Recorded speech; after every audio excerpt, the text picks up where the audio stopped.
Hey everyone, welcome back to an episode of Great with Linda. So guys, as you guys know, I'm in the hospital. Now I'm talking just a little bit low because I have a neighbor and I don't want to disturb her. So I'm trying to be a little bit lower than normal. Guys, what a whirlwind. I don't even know what to say. I really don't. I told you guys the last couple of weeks I haven't felt good. I didn't think it was COVID because, it was different, a little bit different. I didn't have loss of smell or taste or anything like that. And it just felt different. Anyway, I was having some shortness of breath. I really wasn't saying much about it because it's this kind of thing that just like comes and goes.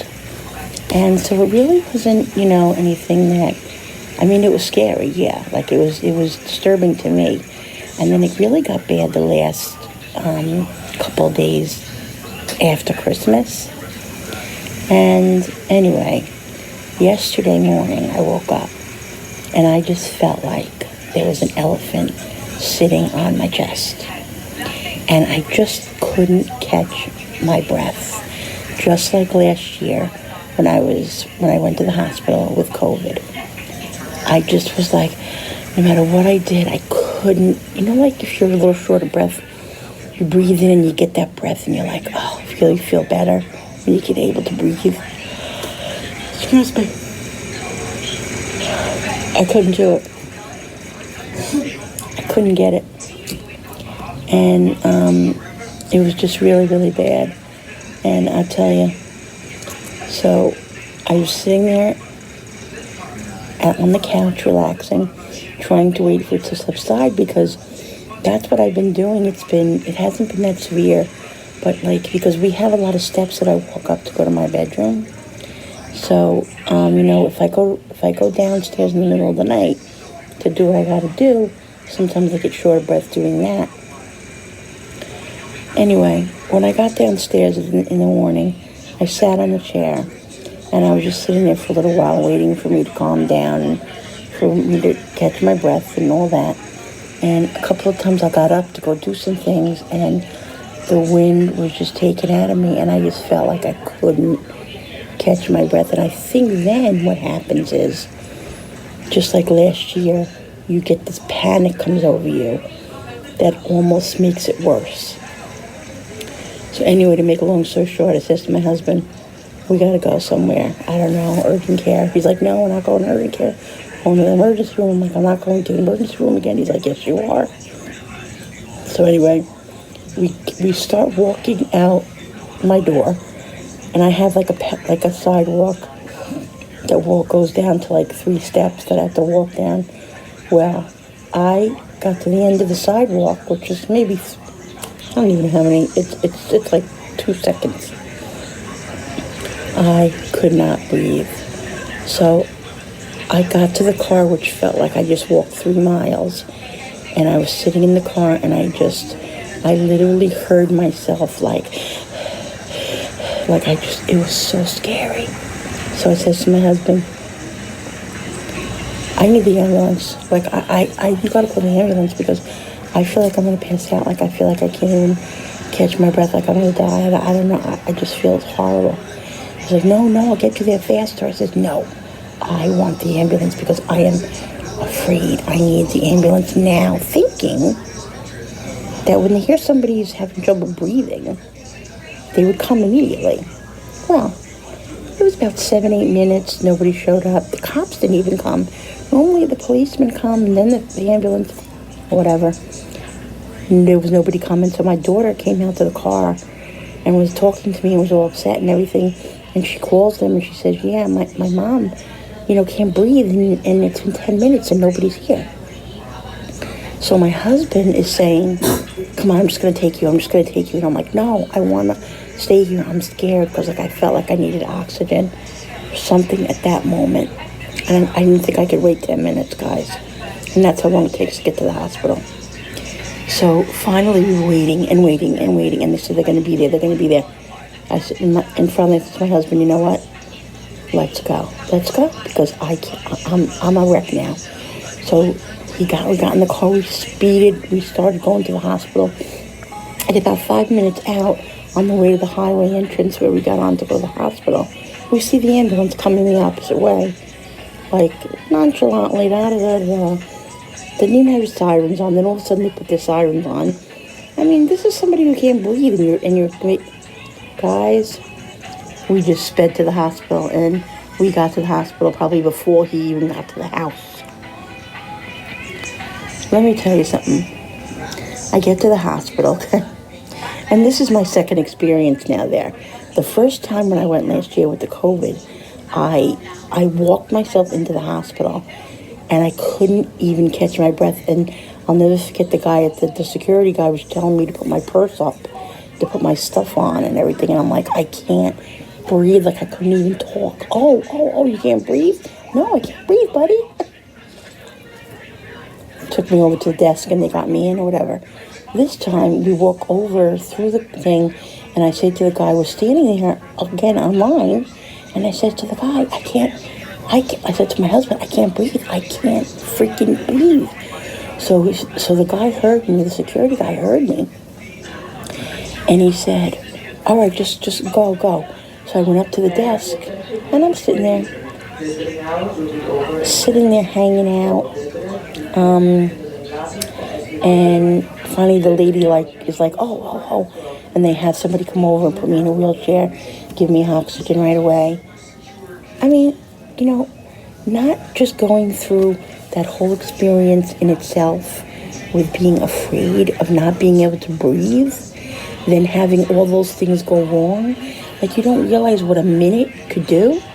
Like, it might take them a minute because they're, putting the stuff in the van slowly, or, they're letting this person go by.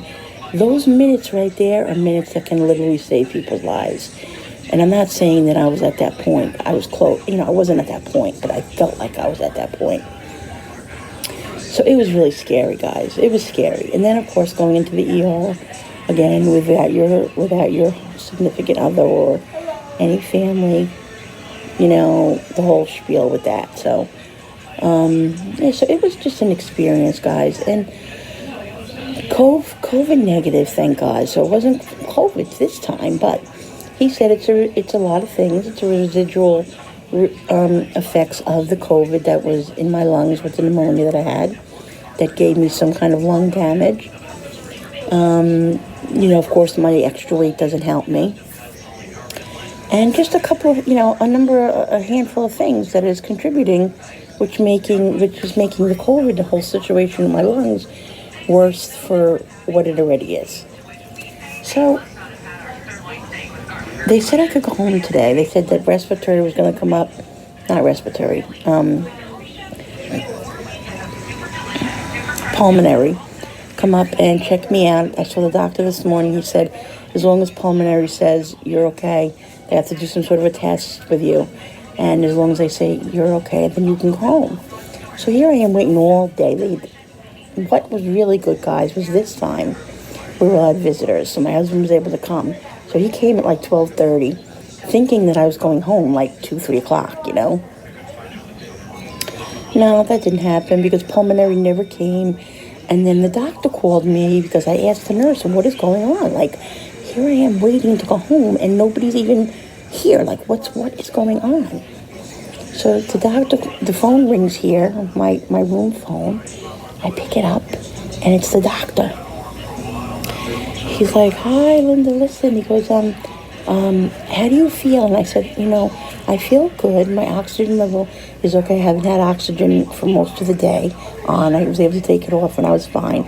Actually, physical therapy came down, which I thought was pulmonary, but it wasn't. And they tested me walking down and up the hall, and they took my levels, and they went down a little bit, but they came right back up. So it was okay. So I said to him, I feel okay. He's like, well, do you think? He goes, he wants me to go for a sleep study because when I went to the pulmonary doctor, I had happened to go a month ago because we're getting ready to to do the surgery, and you have to go to a pulmonary doctor before you are able to do the surgery. You have to be cleared by them. And he had mentioned to me that I might have some sort of sleep apnea. So he told me that the doctor that I called said, you need to go to the pulmonologist when you get out of here and follow up and get the sleep apnea test. So I said, okay. Then he said, oh, wait a minute, you know what? You have to stay the rest of another night because they never did the echocardiogram. He ordered an echocardiogram in the emergency room yesterday. They were supposed to do it today. They never did it. And he wants me to have that before I go home, just to double check to make sure my heart's okay, because I had some, my heart raced. My heart was racing and everything. My heart rate was high for a while. Okay, so we left my husband waiting here 4 hours, which was fine because we were visiting. I didn't see him all yesterday. He ended up going home without me, and I'm staying here. So, yeah. So being in limbo all day was kind of stressful because I didn't know whether I was coming or whether I was going. I'm sitting here. The thing, guys, too, is, and please believe me, I don't want this to be different. Like, I'm not sickly. Like, I'm not so sick that I have to stay in the bed. Like, when I had COVID, I had the chills and stuff. I didn't feel good. Now I have shortness of breath, but that's really my only symptom. I have a little cold, but that's really it. So it's hard, like, being here because people come in, they're like, oh, you look comfortable, I'm sitting here and whatever, because I'm not sickly. So that's, something different in itself. But believe me, I'm thankful for that, guys. I'm not trying to be ungrateful because believe me, I'd rather feel good, you know what I mean? All I know, guys, is that I'm just, I just feel like I'm at the end of my rope. Like I feel like there's so many things going wrong now with my health. And I think it all comes down to losing the weight. I think, the emergency room doctor said to me, it's definitely COVID related as far as your lungs go, but the weight doesn't help. And I says, I know. I says, I actually am going for the gastric sleeve. She's like, oh my God, really? That's great. That's great. So, it comes down to losing the weight. Once I lose a good amount of weight, all these other things will, the diabetes, the lung issues and all that will subside somewhat. So that's what it all comes down to. So I'm still following ahead with it. I had a whole big spiel with that. In fact, I'm not going to go too much into it, but I ended up having to change my insurance carrier because they wouldn't cover. All of a sudden, we found out they weren't covering the surgeon doctor for the surgery. So, make a long story short, I was going to tell you this on my weight loss video, but I'm just going to tell you now because it's been a while. So we ended up changing our carrier, me and Julie, because we have the same insurance, to one that the surgery is covered by. So we had to wait till January 1st. So now that is settled, and now that this is going to be all over with, hopefully, by tomorrow, Wednesday, hopefully, I'm going to get moving on that. But the thing is that I have to get the sleep study done and all that, because they won't let me have the surgery until that's all taken care of. So, there you go. So, these are the things that have to be done. So, I just can't help but feel defeated. I'm trying to be positive, and basically I am. So the nurse just came in to give me my pills and check some other stuff. Yeah. So I don't even remember what I was saying. I have no idea. I don't even remember.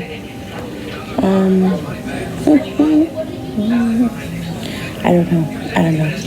Anyway, all I know is that supposedly tomorrow I have to have this echocardiogram where they just take like a sonogram of your heart and stuff just to make sure that everything's okay, because I think that's what I was saying was the doctor had said to me, you can't go home because you have to have an echocardiogram, and they didn't give it to you today, so you need to stay another night. So I was like, okay, so I have to have an echocardiogram to make sure that my heart is all good because of the high rate of my heart rate, and I have to see the pulmonary situation with the doctor tomorrow, the whole team or whatever. So anyway, that's the plan for tomorrow. So I'm in here another night.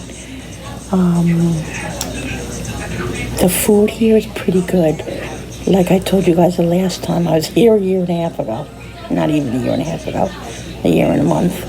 The food is very good, so... and fortunately, my appetite's pretty okay. But I'll tell you, that was scary. That was scary. Not being able to breathe. I don't know if you guys ever have had that. So scary. Like, I saw my life before my eyes, you know. It just really makes you be mindful and just appreciate your life more when you have incidents like this that go on in your life. So anyway, guys, I just wanted to come on and do a quick update for you guys because I haven't done a video, and I just been, you know, I'm now part of the community thing in YouTube, so I love it. I love being able to go on there and telling you guys I'm not going to do a video, but I'm here. I like that, so I like you guys to know, you know, that I'm not just showing up for you guys, because I always want to show up for you guys. Even when I don't want to show up for you guys, I want to show up for you guys. Alright guys, so I'm going to go now because it's kind of precarious here. People walking in and out and everything. You know the way it goes. I just wanted to tell you guys that I'm okay. Hopefully I'll go home tomorrow as long as all the tests come back good. I don't anticipate it coming back bad, but it's a precaution that they need to take to make sure, because the doctor said I don't want you going home unless I know that your heart's okay, because we don't want to have any issues. So there. So when I get home tomorrow evening, hopefully I'll be able to do a video, what's for dinner or something minor for you guys. But I will give you another update. Thanks for all your support, guys. I'll see you on the next video. Bye, guys.